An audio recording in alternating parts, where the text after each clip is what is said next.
My name is Derrick Tung. I'm the owner of Pauly G's in Chicago. My favorite Galbani product is definitely their mozz. I'm a big fan of their mozz.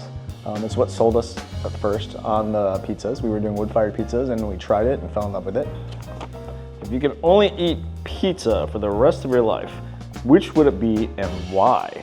One of my favorite pizzas in the world is Metro Pizza, and I happen to be wearing the t-shirt. John Arena makes possibly the best Sicilian I've ever had in my life. The first time I had it, I was working at an Atlantic City event on top of a casino where there were pizza makers from around the nation, and I was just non-stop working. And John Arena, who I don't know very well yet, comes by and says, "Have you eaten yet?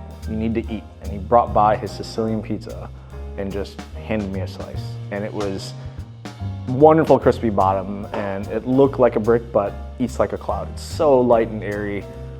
It's exceptional. And if you talk to him, he's one of those pizza Yoda guides almost. He'll share everything. So his process is, it's 7 days to make this dough for this pizza. And we've learned it since, and we still haven't been able to quite master it, but we're working on it. Most underrated pizza topping and most overrated pizza topping. Right now, my favorite topping that a lot of people don't use yet is like a chili crisp or a chili crunch on the finish of the pizza. That one adds a lot of impact, a lot of flavor. Most overrated, I'd say pepperoni. I don't think it's bad. I love pepperoni and I love great pepperoni, but everyone gets pepperoni. And at some point, you know, unless you do something fun with it, like pepperoni and hot honey kind of elevates it, brings it to another level. But a lot of people just get that straight up pepperoni, and I'm like, yeah, it's pepperoni, it's great. It's gonna be a great pizza. Got those greases, got the cheeses, got all the right flavors, but we can do better. We can do something more interesting. What's the key to making a great pizza?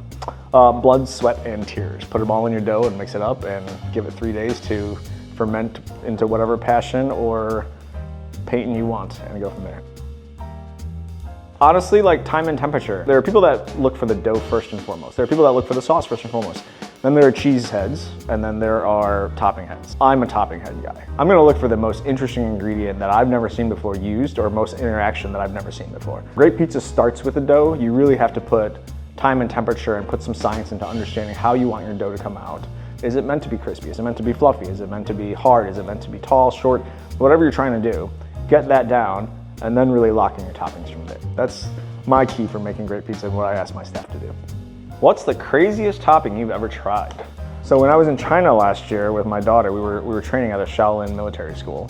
When we finished, we went to a hotel with the rest of the team and we ordered Domino's. And one of the most popular toppings in China is durian fruit. Spiky fruit, not allowed on public transportation because it smells so bad. It smells like rainwater that's been sitting in the dumpster full of trash for about 4 days. It's this like creamy, smooth, velvety, like a little bit sweet fruit that actually tastes pretty good, but you have to get over the smell before you get to the taste of it.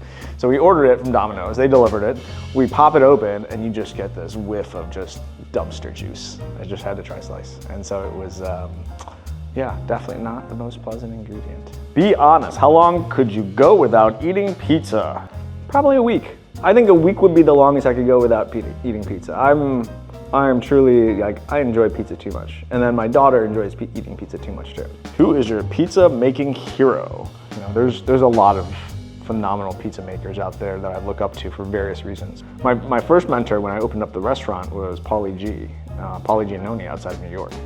He kind of came from the same background that I did, right? We came from a corporate background, didn't know how to get into the pizzeria business per se, and he kind of learned on the fly. I would say John Arena. He's in his 70s and he still goes to the pizzeria every day, making pizza, training people.